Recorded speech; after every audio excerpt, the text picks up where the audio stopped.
So welcome back to part 3 of Mahajan को previous year question paper discussion. ये है part 3। हमने ऑलरेडी 2 पार्ट कवर किए हैं, जिसमें असिस्टेंट इंजीनियर का जो पेपर हुआ था ईयर 2016 में, उसमें से जो क्वेश्चन पूछे गए थे वो हम लोग ऑलरेडी डिस्कस किया है।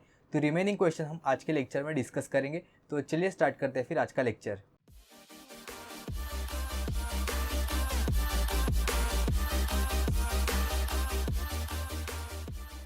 तो first question of the lecture is the deaerator is used to, option है heat the water, heat the steam in the turbine, option C है heat the air in the water, and option 4 है remove dissolve gases in the water. Okay, तो सबसे पहले हम लोग देखते हैं कि deaerator क्या होता है। So deaerator is a device that is widely used for the removal of air, okay, for the removal of air and the other dissolve gases from the feed water to steam the generating boiler. So ये obviously thermal power plant में use होता है और इसका main purpose क्या है, to removal of air and other dissolve gases from the feed water. Okay, तो ये कहाँ से जो डिजॉल्व गैसेस है वो कहाँ से रिमूव करते हैं, तो फीड वाटर से। फीड वाटर में जो कोई भी अगर एयर है या फिर कोई भी अदर डिजॉल्व गैसेस है तो उसको ये रिमूव करने का काम करता है to steam the generating boilers. Okay, यहाँ पे डायग्राम दिया है, आप वीडियो पॉज करके यहाँ पे देख सकते हो। और कोई भी पावर प्लांट हो, आपको उसका हर एक पार्ट का वर्किंग, उसका फंक्शन, उसका प्लेसमेंट, उसके पहले कौन सा इक्विपमेंट यूज़ होता है, उसके बाद में कौन सा इक्विपमेंट यूज़ होता है, ये सारे फंक्शनैलिटी और जो का फ्लो डायग्राम है वो आपको पता होना चाहिए, क्योंकि इससे एक्सपेक्टेड क्वेश्चंस बहुत आ सकते हैं महाजैनको के अपकमिंग एग्जाम में। तो ये पर्टिकुलर क्वेश्चंस का आंसर रहेगा deaerator is use to remove the dissolve gases in the water, या फिर जो फीड वाटर अभी हम लोगों ने देखा था। ऑप्शन डी यहाँ पे करेक्ट ऑप्शन हो जाएगा। नेक्स्ट क्वेश्चन देखते हैं। For a transmission line with resistance R and reactance S and a negligible capacitance the transmission constant A is. Okay, तो यहाँ पे R यानी कि रेजिस्टेंस हम लोग कंसिडर करें, रिएक्टेंस एंड इन्होंने कहा है कि निग्लेजिबल कैपेसिटेंस। तो हमें पता है there are 3 types of the transmission line. हम लोग को डिफरेंट कैटेगरीज होता है। एक होता है शॉर्ट ट्रांसमिशन लाइन, दूसरा होता है medium transmission line, third one is long transmission line. तो जो शॉर्ट ट्रांसमिशन लाइन होते हैं वहाँ पे ही हम लोग जो कैपेसिटेंस है उसको इग्नोर कर देते हैं। तो इसका मतलब हम लोग इसको समझ सकते हैं कि ये जो इन्होंने क्वेश्चन पूछा है वो related to short transmission line है। ओके, तो शॉर्ट ट्रांसमिशन लाइन का डायग्राम कुछ इस तरह से होता है। ओके, ये होता है यहाँ पे R और ये होता है यहाँ पे X, और यहाँ पे होता है सेंडिंग वोल्टेज, यहाँ पे होता है रिसीविंग एंड वोल्टेज, ये होता है सेंडिंग एंड करंट IS और ये होता है receiving end current IR। Okay, तो आप लोगों को ये ABCD पैरामीटर्स है वो पता ही होने चाहिए for all 3 transmission line, short, medium और लॉन्ग के लिए। तो मैं यहाँ पे लिख देता हूँ फॉर शॉर्ट ट्रांसमिशन लाइन जो ABCD पैरामीटर्स होते हैं, इन्होंने यही पूछा है ना, the transmission constant A is. तो जो ABCD पैरामीटर होते हैं वो होते हैं 1 Z 0 1। तो ये होता है शॉर्ट ट्रांसमिशन लाइन पर 1 Z 0 1। Z क्यों होता है, क्योंकि इन दोनों का जो कॉम्बिनेशन होता है वो होता है R plus JX which is equal to Z। Okay, तो यहाँ पे अगर आप 2 पोर्ट नेटवर्क का अगर आप इक्वेशंस लगाओगे तो आपको ABCD पैरामीटर में यही पैरामीटर्स है वो दिखाई देंगे, ABCD 1 Z 0 1। ओके, तो यहाँ पे A का वैल्यू है वो क्या होता है 1। ओके, तो यहाँ पे जो ऑप्शन B है वो करेक्ट ऑप्शन है। सिमिलरली अगर आपको B, C या D का भी वैल्यू पूछा तो आप यहाँ से चेक कर सकते हो। आपको एक ट्रिक पता होनी चाहिए कि जो B होता है वो यूजुअली इम्पीडेंस का वैल्यू है वो डिनोट करता है, और जो C होता है वो यूजुअली एडमिटेंस का वैल्यू है वो डिनोट करता है, और जो A और जो D होता है वो रेशियोज होते हैं। ठीक है, तो अगर आपको इम्पीडेंस वगैरह कहीं पे दिखेगा तो वो मोस्टली B पैरामीटर के रिस्पेक्ट में दिखेगा, और अगर कहीं पे भी एडमिटेंस वगैरह रहेगा तो आपको C पैरामीटर के रिस्पेक्ट में यहाँ पे है वो दिखाई देगा। यूनिट्स भी अगर आप चेक करोगे ABCD पैरामीटर के अगर कुछ क्वेश्चंस देखोगे तो उसके B और C जो यूनिट्स है वो आप देखोगे, B का यूनिट है वो ओम्स में रहेगा और जो C का यूनिट रहेगा वो ओम इनवर्स या फिर मोह के टर्म्स में रहेगा, या फिर एडमिटेंस का जो यूनिट होता है उसके अकॉर्डिंग। ठीक है, और A और D का जो होता है वो यूनिटलेस क्वांटिटी होता है क्योंकि वो रेशियोज होते हैं सिर्फ। ठीक है, तो ये क्वेश्चन पूछा गया था DSSSB JEE में ईयर 2019 में।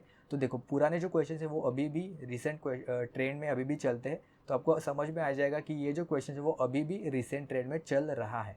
ओके, तो ये टाइप के अगर आपने शॉर्ट ट्रांसमिशन लाइन देखा तो साथ में मीडियम और लॉन्ग का भी एक बार देख लेना कैसे क्या होता है। नेक्स्ट क्वेश्चन है सभी का favourite, Buchholz relay is use for. So option है protection of a transformer against the all internal faults. Correct, option A ही हम लोगों को करेक्ट मिल गए, लेकिन आगे भी हम लोग चेक कर लेते कि इससे भी अगर बेहतर ऑप्शन है क्या हमारे पास। ऑप्शन बी है protection of the transformer against all external faults. नहीं, एक्सटर्नल फॉल्ट से ये प्रोटेक्शन नहीं देता है। Protection of transformer against both internal and external, नहीं यहाँ पे भी एक्सटर्नल है तो यह ऑप्शन गलत है। And protection of the induction motor, ये तो गलत ही हो जाएगा। ओके, ट्रांसफॉर्मर है Buchholz relay which works on the gas principle. Okay, तो इसके ऊपर भी क्वेश्चन पूछा जाता है कि वर्क्स ऑन विच प्रिंसिपल। ठीक है, तो बबल फॉर्मेशन होती है, इसकी वजह से जो बकोल्स रिले है वो ऑपरेट करता है। ठीक है, नेक्स्ट क्वेश्चन देखते हैं। The fastest memory cell is, तो यूपीआरवीओएनएल 2015 में ये पूछा था, यूपीआरवीओएनएल के एग्जाम पेपर में आया हुआ था। तो इसका करेक्ट आंसर है सेमीकंडक्टर मेमोरी। तो शायद बहुत सारे स्टूडेंट को पता भी नहीं होगा, तो ऐसा ज़रूरी नहीं कि आपको सभी क्वेश्चन का आंसर पता ही होना चाहिए। कुछ कुछ क्वेश्चन ऐसे होते जो आप कॉमन सेंस से भी टिक मार्क कर सकते हो, या फिर अगर आपने स्किप भी कर दे तो भी कोई प्रॉब्लम नहीं है। ठीक है, तो यहाँ पे फास्टेस्ट मेमोरी सेल, इसका करेक्ट आंसर हो जाएगा semiconductor memory. Okay, next question देखते हैं। Which semiconductor power device out of the following is not a current trigger device. तो ये क्वेश्चन अभी देखो रिसेंटली 2 बार एग्जाम में पूछा गया था। इसरो के एग्जाम में भी पूछा गया था ईयर 2019 में, और पीजीसीएल के एग्जाम में ईयर 2021 में। तो इन्होंने पूछा कि जो 4 ऑप्शन दिए हैं उसमें से कौन सा सेमी कंडक्टिंग डिवाइस है वो not a current trigger device है। ओके, यहाँ पे नॉट पूछा है तो ये क्वेश्चन है वो ध्यान से पढ़ना। Not a current trigger device यानी कि क्या होगा, इसमें से कौन सा जो डिवाइस है वो वोल्टेज ट्रिगर डिवाइस है। ओके, तो यहाँ पे जो ऑप्शन 4 है वो यहाँ पे करेक्ट ऑप्शन हो जाएगा। मॉसफेट है वो वोल्टेज ट्रिगर है, और जो रिमेनिंग थायरिस्टर, जीटीओ एंड जो ट्रायक है वो करंट ट्रिगर है, वो डिवाइसेस है। तो मॉसफेट में हम लोग कौन सा जो वोल्टेज है, यानी कि वोल्टेज ट्रिगरिंग डिवाइस है, तो कौन सा जो वोल्टेज है वो हम लोग एज ए ट्रिगरिंग की तरह यहाँ पे यूज़ करते हैं, उसका नाम क्या है, टर्मिनोलॉजीज क्या है, ये आप मुझे नीचे कमेंट्स में बताओगे। ओके, नेक्स्ट क्वेश्चन देखते हैं। Which of the following oscillators is use for the generation of the high frequencies. Option A है RC phase shift, option B है वेन ब्रिज, ऑप्शन सी है LC oscillator, and option D है blocking oscillator. Okay, तो ये question UKPSC में पूछा गया था ईयर 2013 में, डायरेक्टली उठा के ये महाजनको के एग्जाम में पूछा था बाद में। ठीक है, तो हम लोग एक एक ऑसिलेटर का फ्रीक्वेंसी रेंज क्या है ये भी हम लोग देखते हैं। आपको देखने को मिलेगा कि बहुत डिफरेंट वैरायटीज़ में महाजनको के एग्जाम में क्वेश्चन पूछे गए थे। कहीं कहीं पे मटेरियल पूछा गया था, कहीं कहीं पे फ्रीक्वेंसी पूछा गया था, उसका डायग्राम कैसा होता है, उसका यूज़ कैसा होता है, एप्लीकेशन कैसा होता है, यानी कि ऑल टाइप्स के जो क्वेश्चन थी इन्होंने यहाँ पे पूछने की कोशिश की थी। तो बहुत अच्छा पेपर था कहने के लिए। कि हम लोग इसका आंसर देख लेते हैं। तो यहाँ पे मैंने इंक्रीजिंग ऑर्डर में इन सभी का जो फ्रीक्वेंसी रेंज है वो यहाँ पे लिखा है। सबसे कम होता है ब्लॉकिंग ऑसिलेटर का जो होता है अप टू 2.5 किलो हर्ट्ज। उसके बाद आता है वेन ब्रिज ऑसिलेटर जो होता है 20 हर्ट्ज से लेके 20 किलो हर्ट्ज तक। उसके बाद आता है आरसी फेज शिफ्ट ऑसिलेटर जो होता है 1 किलो हर्ट्ज से लेके अप टू 100 किलो हर्ट्ज तक। एंड सबसे आखिर में यानी कि सबसे ज़्यादा होता है एलसी ऑसिलेटर का जो होता है 20 किलो हर्ट्ज से स्टार्टिंग से लेके 20 मेगा हर्ट्ज तक। ओके, तो यहाँ पे इन्होंने क्या पूछा है, सबसे हाईएस्ट फ्रीक्वेंसी पूछा है, करेक्ट। तो यहाँ पे जो ऑप्शन सी है वो करेक्ट ऑप्शन हो जाएगा एलसी ऑसिलेटर। ओके, क्योंकि इसका जो रेंज है वो स्टार्टिंग ही 20 किलो हर्ट्ज से लेके 20 मेगा हर्ट्ज तक हम लोग इसको यूज करते हैं। नेक्स्ट क्वेश्चन है, an electric train employing a DC series motor is running at a fix speed when sudden slight drop in the mains voltage occurs this would result in a। Okay, तो electric train में DC series motor का use किया गया है और इन्होंने कहा है कि एक फिक्स स्पीड पे वो रन कर रही है। अगर मेन वोल्टेज में कि जो टर्मिनल वोल्टेज पे, सप्लाई वोल्टेज पे अगर स्लाइटली ड्रॉप आता है तो इसके वजह से स्पीड में और करंट में क्या चेंजेस हो जाएगा। ठीक है, तो सबसे पहले हम लोग डायग्राम ड्रॉ करेंगे तो इससे कुछ क्लियरिटी हो जाएगी। डीसी सीरीज मोटर है, ओके, तो यहाँ पे जो वाइंडिंग रहेगी फील्ड वाइंडिंग वो भी सीरीज में कनेक्टेड रहेगी आर्मेचर सर्किट के। एक सिंपल केबल हम लोग यहाँ पे लगा सकते हैं। यह है यहाँ पे टर्मिनल वोल्टेज, ये यहाँ का करंट, जो आए करंट है यानी कि जो आर्मेचर करंट है वही इक्वल टू अपना फील्ड करंट रहेगा यहाँ पे। ओके, ये सीरीज वाइंडिंग है, यह आर्मेचर वाइंडिंग है, उसका रेजिस्टेंस है और ये बैक ईएमएफ। ठीक है, तो हम लोग ये नॉर्मल अपना केबल है वो यहाँ पे लगा सकते हैं। तो क्वेश्चन में इन्होंने कहा है कि जो फिक्स स्पीड है इस पे ये जो मोटर है वो रन कर रही है, तो इसके वजह से जो अपना टॉर्क होगा या फिर जो लोड कोई भी रहेगा उसमें कोई भी वेरिएशन नहीं है।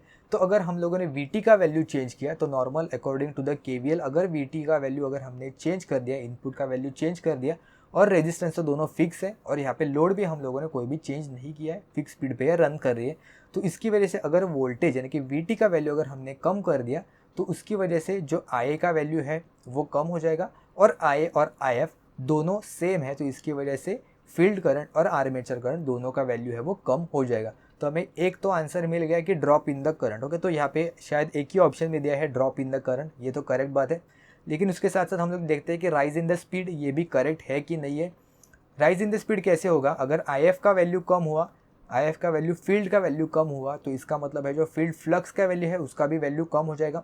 और हमें पता ही है in case of DC motor E is equal to क्या होता है 5PN divided by 60 into Z divided by A, यानी कि Z क्या होता है कंडक्टर और A होता है पैरेलल पाथ। तो हम लोग ऐसे भी कह सकते हैं कि जो स्पीड होता है it is inversely proportional to the flux. अगर हमने बाकी के सभी जो पैरामीटर्स है वो कांस्टेंट रख दिए, यहाँ पे फिक्स स्पीड है, यानी कि हम लोग जो बैक EMF का वैल्यू अगर हम लोगों ने उसको कांस्टेंट अज्यूम किया तो हम लोग ऐसे कह सकते हैं कि जो स्पीड है it is inversely proportional to the flux है, करेक्ट। और जैसे अगर फील्ड करंट का वैल्यू अगर हम लोगों ने यहाँ पे आप देख सकते हो फील्ड करंट का वैल्यू यहाँ पे कम हुआ, उसकी वजह से फ्लक्स कम हुआ, और अगर फ्लक्स कम हुआ तो इसके वजह से जो स्पीड है उसका वैल्यू बढ़ जाएगा, करेक्ट। अगर हमने टर्मिनल वोल्टेज कम किया और यहाँ पे जो EB, RA और RAC है तीनों वैल्यू तो फिक्स है, तो VT अगर कम हुआ तो ऑब्वियसली जो करंट है वो भी कम हुआ। अगर करंट कम होगा तो इसके वजह से फ्लक्स का वैल्यू, फील्ड फ्लक्स का जो वैल्यू है वो कम हो जाएगा। और हम लोग यहाँ पे देखा कि जो फ्लक्स है वो inversely proportional to the speed है, तो फ्लक्स अगर कम हुआ तो उसके वजह से जो स्पीड का वैल्यू है वो इंक्रीज हो जाएगा। ओके, तो यहाँ पे ऑप्शन जो बी है वो करेक्ट ऑप्शन हो जाएगा, rise in speed and drop in the current. Okay, तो ये भी UKPSC में क्वेश्चन पूछा गया था ईयर 2013 में। आई होप आपको ये क्लियर हो गया होगा। नेक्स्ट क्वेश्चन की तरफ बढ़ते हैं। The current drawn by a 120 volt DC motor with a back EMF of 110 volt and the armature resistance of 0.4 ohm is. Okay, again बहुत ही सिंपल सा क्वेश्चन है, हमेशा सर्किट डायग्राम की हेल्प लेंगे, जो क्वेश्चन है वो इजीली सॉल्व हो जाएगा। आर्मेचर वोल्टेज यहाँ पे मैंने दिया बैक EMF, जिसका वैल्यू कितना दिया, बैक EMF का वैल्यू है 110 वोल्ट। जो सप्लाई वोल्टेज है वो कितना दिया है, करंट ड्रॉन हम लोगों को फाइंड आउट करना है। ओके, I का वैल्यू है वो हम लोगों को फाइंड आउट करना है। टर्मिनल वोल्टेज है 120 वोल्ट, ऑब्वियसली मोटर है तो करंट इनकमिंग की तरफ आ जाएगा, और रेजिस्टेंस का वैल्यू है वो हो जाएगा 0.4। ओके, तो I का वैल्यू कितना हो जाएगा, I हो जाएगा 120 माइनस 110 डिवाइडेड बाय 0.4। ये कितना हो जाएगा 10 डिवाइडेड बाय 0.4। ओके, कैलकुलेशन में अगर प्रॉब्लम हो रही है तो आप ऊपर और नीचे 10 से मल्टीप्लाई कर सकते हो, तो ये हो जाएगा 100 डिवाइडेड बाय 4। तो इसका मतलब I का वैल्यू हो जाएगा 25 एम्पियर। ऑप्शन बी यहाँ पे करेक्ट ऑप्शन हो गया। नेक्स्ट क्वेश्चन की तरफ चलते हैं। Two transformers operating in a parallel will share the load depending on their. Okay, तो बहुत ही आसान सा क्वेश्चन, हम लोग बहुत बार इसको पढ़ते हैं और बहुत बार डिफरेंट एग्जाम में भी पूछा गया है। तो अगर दो ट्रांसफॉर्मर पैरेलल में कनेक्टेड है तो वो किस पैरामीटर के अकॉर्डिंग जो उनका लोड शेयर करने वाले हैं वो कौन से पैरामीटर पे डिपेंड करेगा। ऑप्शन है एफिशिएंसी, ऑप्शन बी है रेटिंग, ऑप्शन सी है per unit impedance, and option D है लीकेज रिएक्टेंस। ओके, तो जिन्होंने ये टॉपिक है वो अच्छे से पढ़ा है उन लोगों को आंसर आ गया होगा। ऑप्शन है यहाँ पे correct, per unit impedance, option C है करेक्ट आंसर है। हम लोग इससे रिलेटेड थ्योरी भी एक बार देख लेते हैं। तो अगर हम लोग ट्रांसफॉर्मर्स पैरेलल में कनेक्ट करेंगे तो उसके लिए दो टाइप के हम लोग कंडीशंस को डिफरेंशिएट कर सकते हैं। First one is necessary condition, जो कंपलसरी है, जो मस्ट सेटिस्फाई होना ही चाहिए, और डिजायरेबल कंडीशन, अगर नहीं भी हुआ तो भी चलेगा, लेकिन पीक परफॉर्मेंस के लिए हम लोग अगर इसका सेटिस्फाई होगा तो अच्छी बात है। नेसेसरी कंडीशन क्या क्या है, the polarity must be proper polarity होनी चाहिए। Second one is must have the same voltage ratio and the turns ratio, अगर नहीं हुआ तो वहाँ पे सर्कुलेटिंग करंट है वो फ्लो हो सकता है। And the third one is phase sequence should be same for a 3 phase transformer, जो ऊपर के दो है वो सिंगल फेज ट्रांसफॉर्मर के लिए वैलिड होते हैं।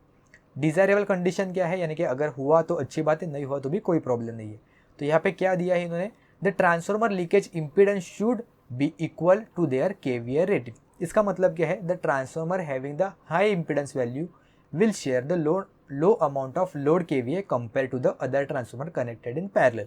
मतलब अगर दो ट्रांसफॉर्मर है तो जिसका इंपीडेंस, दोनों का अगर इंपीडेंस अलग अलग है, दोनों का इंपीडेंस सेम है तो अच्छी बात है। अगर दोनों का इंपीडेंस अलग अलग है तो जिसका इंपीडेंस सबसे ज़्यादा होगा वो कम लोड है वो शेयर करेगा पैरेलल के केस में as compare to the other transformer, और जिसका इंपीडेंस का वैल्यू कम है वो सबसे ज़्यादा अमाउंट ऑफ जो लोड है वो शेयर करेगा।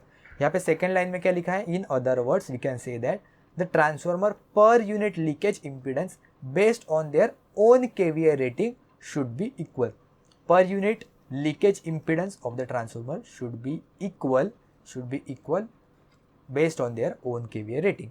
And the third one is X by R ratio should be equal for the operation of the same power factor. तो सेम पावर फैक्टर पे ऑपरेट करने के लिए X by R रेशियो दोनों ट्रांसफार्मर का इक्वल होना चाहिए। अगर नहीं है तो भी कोई भी प्रॉब्लम नहीं है, दोनों अलग अलग पावर फैक्टर पे वहाँ पे वर्क कर सकते हैं।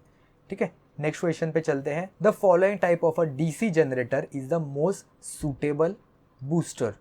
तो कौन सा जो डीसी जनरेटर है, कौन से टाइप का वाइंडिंग यहाँ पे इन्होंने पूछा है कि DC generator most suitable as a booster, booster की तरह हम लोग यहाँ पे उसको यूज़ कर सकते हैं। तो ये PSPCL JEE में रिसेंटली पूछा गया था ईयर 2019 में। तो ऑप्शन 1 है सीरीज, ऑप्शन बी है शंट, ऑप्शन सी है separately excited and option D है कंपाउंडेड। ओके, तो हम लोग चारों का यहाँ पे थ्योरी देख लेते हैं। एक बार मैं वीडियो पॉज करके आपको दिखा देता हूँ। यहाँ पे हम लोग डिस्कस नहीं करते, सिर्फ थ्योरी आप पढ़ लेना। यहाँ पे आपको आंसर बता देता हूँ, बहुत ही सिंपल सा आंसर है। डीसी जनरेटर जो बूस्टर होता है वो होता है सीरीज, तो डीसी सीरीज जनरेटर है वो एज अ बूस्टर की तरह यहाँ पे काम करता है। तो एक बार मैं चारों का आपको थ्योरी दिखा देता हूँ, आप वीडियो पॉज करके स्क्रीनशॉट ले सकते हो और अपनी कॉपी में नोट डाउन करना। तो यहाँ पे मेंशन किया है application of a separately excited DC generator. Next है शंट जनरेटर के जो एप्लीकेशन है, यानी कि general lighting, charge battery, excitation to the alternators and as a small power supply या फिर एज अ पोर्टेबल जनरेटर की तरह हम लोग इसको यूज कर सकते हैं। थर्ड वन है सीरीज जनरेटर, जिसका क्वेश्चन पूछा गया था। So supplying a field excitation current in the DC locomotives, या फिर it is use as a booster, जैसा हम लोगों ने अभी देखा था करेक्ट आंसर क्वेश्चन का। And the last one is application of a compounded DC generator. Okay, ये भी आप चाहिए तो वीडियो पॉज करके स्क्रीनशॉट ले सकते हो। हम लोग बढ़ते हैं आगे क्वेश्चन की तरफ। नेक्स्ट क्वेश्चन है in a synchronous machine damper windings are used as. तो बहुत ही आसान सा क्वेश्चन है, जिन्होंने सिंक्रोनस मशीन पढ़ा है बहुत ही इंपॉर्टेंट टॉपिक है, बहुत बार डिफरेंट एग्जाम में क्वेश्चन पूछा गया है। ओके, तो इसका करेक्ट आंसर क्या हो जाएगा? ऑप्शन सी है यहाँ पे करेक्ट ऑप्शन इसका, help in starting as a motor and to reduce a hunting. तो यहाँ पे इन्होंने क्वेश्चन में क्या पूछा है? Synchronous machine. ओके, तो मतलब यहाँ पे मोटर या फिर जनरेटर ऐसा डिफ्रेंशिएट नहीं कर दिया है, ओवरऑल मशीन की तरह पूछा है। तो जो डैम्पर वाइंडिंग है वो सिंक्रोनस मोटर में एज अ स्टार्टिंग के लिए यूज होता है, help in starting as a motor, और जनरेटर के केस में रिड्यूस हंटिंग, हंटिंग कम करने के लिए जनरेटर में हम लोग डैम्पर वाइंडिंग यूज कर सकते हैं, और सेम वाइंडिंग हम लोग मोटर में स्टार्टिंग पर्पज के लिए भी यूज कर सकते हैं। ठीक है, बहुत ही आसान सा क्वेश्चन था। नेक्स्ट क्वेश्चन की तरफ चलते हैं। The speed of a DC shunt motor may be varied by varying. Option 1 है फील्ड करंट, ऑप्शन बी है सप्लाई वोल्टेज, ऑप्शन सी है आर्मेचर करंट। तो डीसी शंट मोटर से रिलेटेड हम लोगों ने अभी डायग्राम देखा था। तो फील्ड करंट चेंज करने के वजह से चेंज होता है क्या speed? Yes, obviously inversely proportional है। तो अगर फील्ड करंट का वैल्यू कम हुआ तो फील्ड फ्लक्स का वैल्यू कम हो जाएगा, और फील्ड फ्लक्स कम हुआ तो उसके वजह से जो स्पीड का वैल्यू है वो ज़्यादा हो जाएगी। सप्लाई वोल्टेज भी जैसे हम लोगों ने अभी देखा था, सप्लाई वोल्टेज अगर चेंज किया तो आर्मेचर जो सर्किट है बैक ईएमएफ उसका वैल्यू चेंज हो जाएगा, और उसके वजह से जो एन का वैल्यू यानी कि स्पीड का वैल्यू है वो कम हो जाएगा या फिर ज़्यादा हो जाएगा, जैसे हम लोग चेंज करेंगे उसके अकॉर्डिंग। एंड आर्मेचर सर्किट यानी कि वही बात कर रहा है, आर ए आई और या फिर जो बैक ईएमएफ होता है वो कंप्लीट सर्किट मिला के हम लोग कैसे उसको आर्मेचर सर्किट। तो ये तीनों के वजह से जो speed of the DC shunt motor है वो चेंज हो जाएगा। कि ऑप्शन यहाँ पे जो ए है वो यहाँ पे करेक्ट ऑप्शन हो जाएगा 1, 2 एंड 3। नेक्स्ट क्वेश्चन है consider the following statement, the use of interpoles in DC machine is to counteract the. Option है यहाँ पे reactance voltage, demagnetising effect of armature MF in a commutating zone, and cross magnetising effect of the armature MF in a commutating zone. तो interpoles अभी बहुत recent में different exam में पूछा जा रहा है, तो इंटरपोल से रिलेटेड थ्योरी अच्छे से पढ़ लेना एक बार। तो यहाँ पे हम लोग देखते हैं रिएक्टेंस वोल्टेज को काउंटरैक्ट करने के लिए हम लोग यूज़ करते हैं क्या? हाँ, ऑप्शन 1 यहाँ पे करेक्ट ऑप्शन है। उसके बाद डीमैग्नेटाइजिंग इफेक्ट को हम लोग कम करने के लिए यूज़ करते हैं क्या? नहीं। तो क्रॉस मैग्नेटाइजिंग इफेक्ट जो होता है आर्मेचर एमएमएफ में उसको हम लोग कम करने के लिए जो इंटरपोल है वो उसको यूज करते हैं। Cross magnetising effect of armature MMF in the commutating zone. तो कम्यूटेटिंग जोन में जो क्रॉस मैग्नेटाइजिंग इफेक्ट होता है उसको रिड्यूस करने के लिए हम लोग इंटरपोल से वो यूज़ करते हैं। ठीक, इंटरपोल से बहुत सारे डिफरेंट क्वेश्चन आजकल पूछे जा रहे हैं। मैं अगेन कह रहा हूँ, नेट पे जाके आप इंटरपोल से रिलेटेड एमसीक्यू जो है वो एक बार ज़रूर से गो थ्रू कर लें। क्या ऑप्शन 1 एंड 3 कौन सा है? ऑप्शन सी यहाँ पे करेक्ट ऑप्शन हो जाएगा। नेक्स्ट क्वेश्चन की तरफ चलते हैं। नेक्स्ट क्वेश्चन है the phenomenon of creeping occurs in. Option है एनर्जी मीटर्स, ऑप्शन बी है एमीटर्स, ऑप्शन सी है VAT metre and option D है वोल्ट मीटर्स। ये भी अभी बहुत कॉमन सा क्वेश्चन हो गया है। क्रीपिंग कहाँ पे अकर होती है? तो यहाँ पे जो ऑप्शन ए है वो यहाँ पे करेक्ट ऑप्शन होगा, यानी कि एनर्जी मीटर। लेकिन उससे पहले हम लोग एक बार थियरी देख लेते हैं। The creeping in energy meter is the phenomena in which the aluminium disc rotates continuously when only voltage is supplied to the pressure coil and no current flows through the current coil। यानी कि अगर flow current है और अगर flow नहीं हो रहा है फिर भी only because of the voltage यहाँ पे जो डिस्क है वो रोटेट करना चालू करती है। इन अदर वर्ड्स क्या कहा है, the creeping is the kind of error, तो ये काइंड ऑफ एरर है in which the energy meter consumes a very little amount of energy even when no load is attach to the meter. Load connect ना होते हुए भी ऐसा show करता है कि यहाँ पे जो एनर्जी है वो कंज्यूम हो रही है। So in order to prevent this creeping on no load the 2 holes और the 2 slots are drilled on the disc. जो डिस्क रोटेट होती है उसके अपोजिट साइड में, डायगोनली अपोजिट साइड में हम लोग जो 2 होल्स है वो यहाँ पे पंच करते हैं। इसकी वजह से जो क्रीपिंग फिनोमेनन है वो चला जाता है, तो इसलिए एनर्जी मीटर है वो यहाँ पे अपना करेक्ट आंसर है वो हो जाएगा। ओके, नेक्स्ट क्वेश्चन की तरफ चलते हैं। When a number of 2 port networks are connected in cascade the individual ZOC matrices are added, YSC matrices are added, chain matrices are multiplied और H matrices are multiplied। Okay, तो यहाँ पे इन्होंने क्या कहा है कि अगर 2 2 पोर्ट नेटवर्क है, अगर हम लोगों ने उसको कास्केड में कनेक्ट कर दिया, कास्केड में कैसा होता है, एक का जो आउटपुट रहेगा वो दूसरे का इनपुट बनेगा। ओके, एक का आउटपुट है वो दूसरे का इनपुट बनेगा। तो अगर ये दोनों कास्केड में कनेक्टेड रहेंगे तो इसका अगर टोटल हम लोग 2 पोर्ट नेटवर्क बनेंगे तो ये मल्टीप्लिकेशन रहेगा। तो इनमें से कौन सा मैट्रिसेस यहाँ पे इन्होंने पूछा है। ZOC यानी कि OC मतलब ओपन सर्किट, SC मतलब शॉर्ट सर्किट। ओके, तो इम्पीडेंस यानी कि ओपन सर्किट इम्पीडेंस, SC यानी कि short circuit admittance. Chain matrices क्या होता है, चेन मैट्रिसेस होता है basically T matrices, T parameter या फिर ABCD parameter, transmission line parameters और H पैरामीटर फिर H matrices are multiplied. Okay, तो अगर कास्केड में रहेगा तो हम लोगों को पता ही है कि जो T पैरामीटर है यानी कि जो ट्रांसमिशन लाइन या फिर ABCD पैरामीटर है वो हम लोग मल्टीप्लाई करते हैं। ओके, हम लोग, मैंने थ्योरी भी लिखा है वो भी एक बार देख लेते हैं। So when a number of 2 port networks are connected in series, अगर वो सीरीज में कनेक्ट करेंगे, चारों के लिए डिफरेंट है, सीरीज में कनेक्ट करेंगे तो Z पैरामीटर ऐड करेंगे, अगर पैरेलल में कनेक्ट करेंगे तो Y पैरामीटर्स को हम लोग ऐड करेंगे यानी कि YSC।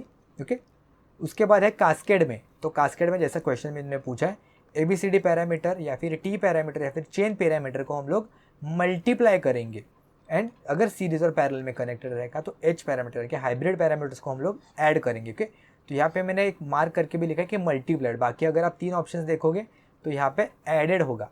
सीरीज पैरेलल या फिर कॉम्बिनेशन ऑफ सीरीज पैरेलल में जो कोई भी पैरामीटर रहेंगे उसके रिस्पेक्टिव में वो ऐड होंगे, लेकिन कास्केड में ही सिर्फ जो T पैरामीटर्स होते हैं या फिर ABCD पैरामीटर होते हैं वो मल्टीप्लाई होते हैं। ओके, तो यहाँ पे जो ऑप्शन C है वो करेक्ट ऑप्शन हो जाएगा। बहुत सारे स्टूडेंट को एग्जाम में चेन पैरामीटर या फिर चेन मैट्रिसेस क्या है वो पता नहीं होगा, लेकिन अगर आपको बाकी के भी जो 3 है वो पता रहेंगे, और अगर आपको ये भी पता है कि कास्केड पैरामीटर में, कैस्केड में अगर T पैरामीटर है वो मल्टीप्लाई होते हैं तो भी आप ऑप्शन एलिमिनेशन के थ्रू जा सकते हैं। H पैरामीटर तो डिफरेंट ही होता है, Z और Y तो नहीं होता है। ओके, तो यहाँ पे ये जो क्वेश्चन है ये भी रिसेंटली पूछा गया था इंजीनियरिंग सर्विस एग्जाम में ईयर 2019 में। ओके, नेक्स्ट क्वेश्चन की तरफ चलते हैं। Consider the following statement in a CMOS inverter. इन पे 4 ऑप्शन दिए हैं, तो which of the statements are correct इन्होंने पूछा है। 4 में से कोई भी 2 ही स्टेटमेंट यहाँ पे करेक्ट रहेंगे। तो हम लोग सबसे पहले एक बार डायग्राम देख लेते हैं उसका कैसे होता है, तो इसलिए डायरेक्टली हम लोग ऑप्शन है वो एलिमिनेट कर सकते हैं। तो यहाँ पे हम लोग राइट साइड में डायग्राम देख सकते हैं CMOS इन्वर्टर का, जहाँ पे एक PMOS और एक NMOS है जिसका हम लोग यूज करते हैं। ओके, एक टॉप में कनेक्टेड रहता है और एक बॉटम में कनेक्टेड रहता है। ऑप्शन देख लेते हैं। फर्स्ट ऑप्शन है यहाँ पे 1 transistor is N channel and another is a P channel, correct, यानी कि एक PMOS है और एक NMOS है। तो यहाँ पे जो ऑप्शन जो 1 है वो यहाँ पे करेक्ट हो जाएगा, स्टेटमेंट 1 करेक्ट है। सेकंड स्टेटमेंट है both the transistor are enhancement type, correct. जो दोनों ट्रांजिस्टर है वो एनहेंसमेंट होते हैं, ऐसा नहीं है कि दोनों डिप्लीशन या फिर एक एनहेंसमेंट एक डिप्लीशन, ऐसा नहीं होता है, दोनों के दोनों एनहेंसमेंट टाइप होते हैं। कि यहाँ पे मैं चाहिए तो एक बार के लिए हाईलाइट भी कर देता हूँ। दोनों एनहेंसमेंट टाइप होते हैं, एक N होता है और एक P होता है। तो यहाँ पे दोनों करेक्ट ऑप्शन तो हम लोगों को मिल गए, रिमेनिंग 2 ऑप्शन यहाँ पे गलत ही हो जाएंगे। तो यहाँ पे जो ऑप्शन A है वो यहाँ पे करेक्ट ऑप्शन हो जाएगा, 1 and 2 are correct. Which of the following test can be conducted on other than shunt machine, यानी कि क्या है, ये चारों के चारों ऑप्शंस में से कौन सा जो टेस्ट है वो शंट मशीन में परफॉर्म नहीं होता या फिर शंट मशीन के अलावा और दूसरे मशीन में परफॉर्म होता है। ऑप्शन 1 है Swinburne test, correct, Swinburne test है वो शंट मोटर में हम लोग परफॉर्म करते हैं। रिटार्डेशन टेस्ट भी, फील्ड टेस्ट भी, लेकिन बैक टू बैक टेस्ट हम लोग कहाँ पे यूज़ करते हैं, बैक टू बैक जो टेस्ट है वो हम लोग यूज़ करते हैं ट्रांसफार्मर पे। तो यहाँ पे मैंने डायग्राम भी दिया है, संपनर टेस्ट जिसे हम लोग कहते हैं, या फिर जो बैक टू बैक टेस्ट है वो परफॉर्म होता है ट्रांसफार्मर पे। यहाँ पे आप देख लेना, अगर आपको पता नहीं है तो इससे रिलेटेड भी थ्योरी आप जाके पढ़ सकते हो। स्विनबर्न टेस्ट क्या होता है उसका डायग्राम एक बार देख लेना, रिटार्डेशन टेस्ट क्या होता है, फील्ड टेस्ट क्या होता है, बैक टू बैक टेस्ट क्या होता है, ये 4 तो आप लोगों को मिल गए। लेकिन साथ साथ में और डीसी मशीन पे कौन से टेस्ट परफॉर्म होते हैं, ट्रांसफार्मर पे कौन से टेस्ट परफॉर्म होते हैं, सिंक्रोनस मशीन पे कौन से टेस्ट परफॉर्म होते हैं और इंडक्शन मशीन पे कौन से टेस्ट परफॉर्म होते हैं, ये चारों आपको देख के ही जाना है। अगर आपको यह क्वेश्चन आया तो इस क्वेश्चन का इस तरीके से आप यूटिलाइज कर सकते हो। नेक्स्ट क्वेश्चन देखते हैं। नेक्स्ट क्वेश्चन है, if all the sequence voltages at the fault point in a power system are equal then the fault is. All the sequences यानी कि कौन से जीरो सीक्वेंस, पॉजिटिव सीक्वेंस और नेगेटिव सीक्वेंस, तो ये तीनों सीक्वेंस है कौन से पर्टिकुलर फॉल्ट में इक्वल होते हैं। तो इसका करेक्ट आंसर है double line to ground fault. जिन्होंने फॉल्ट अच्छे से पढ़ा है उन लोगों को इजीली आ गया होगा। तो ये क्वेश्चन में आपको एक चीज़ ध्यान से देखते हैं कि आपको सीक्वेंस वोल्टेज पूछा है या फिर सीक्वेंस करंट पूछा है। ओके, सीक्वेंस वोल्टेज है वो double line to ground fault में इक्वल होते हैं और sequence current, all the sequence current कहाँ पे इक्वल होते हैं ये आप मुझे नीचे कमेंट्स में बताओगे। ओके, नेक्स्ट क्वेश्चन पे देखते हैं। और ये क्वेश्चन भी पूछा गया था इंजीनियरिंग सर्विस एग्जाम में ईयर 2016 में, के सेम ईयर में। नेक्स्ट क्वेश्चन है, the advantage of the double reason to turn out squirrel cage induction motor over a single cage rotor is that is. मतलब क्या है कि शायद क्वेश्चन का मतलब ये होगा कि डबल केज जो रोटर होती है इंडक्शन मोटर वो क्यों ज़्यादा अच्छी होती है as compare to the single cage induction motor rotor के। तो ऑप्शन 1 है यहाँ पे efficiency is higher, option B is power factor is higher, option C है slip is larger and option D है स्टार्टिंग करंट इज लोअर। तो ये PTCUL में पूछा गया था ईयर 2017 में। तो हम लोग सबसे पहले जो डबल केज रोटर होते हैं वो भी एक बार उसका कंस्ट्रक्शन देख लेते हैं। तो डबल केज रोटर का जो डायग्राम है वो आपको कुछ इस तरह से दिखाई देगा। इसका ये झूम वर्जन है। ओके, ये जो रोटर है इसका ही ये झूम वर्जन है, जहाँ पे आउटर केज है और एक इनर केज है। जो आउटर केज है वो हम लोग यूज़ करते हैं या फिर उसका जो मेन पर्पज़ है वो स्टार्टिंग पर्पज़ के लिए होता है, और जो इनर केज है वो रनिंग पर्पजेज़ के लिए यूज़ होती है।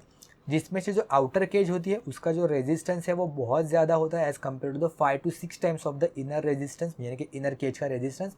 और इसका जो रिएक्टेंस होता है वो कम होता है and exact opposite for the inner cage. इसका जो रेजिस्टेंस होता है उसका वैल्यू कम होता है और रिएक्टेंस का वैल्यू है वो ज़्यादा होता है।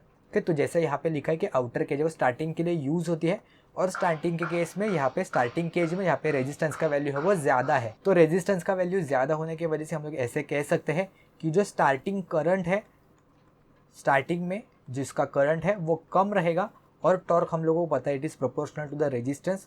तो इसलिए जो स्टार्टिंग टॉर्क है वो इसका ज़्यादा रहेगा और जो स्टार्टिंग करंट है वो वैल्यू कम रहेगा, बिकॉज इसका जो रेजिस्टेंस का वैल्यू है आउटर केज का उसका रेजिस्टेंस का वैल्यू ज़्यादा होने की वजह से। ओके, तो ऑप्शन एक बार चेक कर लेते हैं, starting current is lower. Okay, तो यहाँ पे जो ऑप्शन डी है वो करेक्ट ऑप्शन हो जाएगा, स्टार्टिंग करंट यहाँ पे लोअर हो जाएगा। नेक्स्ट क्वेश्चन है, transmission lines are transported to. Option A है reduce copper losses, option B reduce skin effect, option C prevent interference with neighbouring telephonic lines and option D prevent short circuit between any two lines.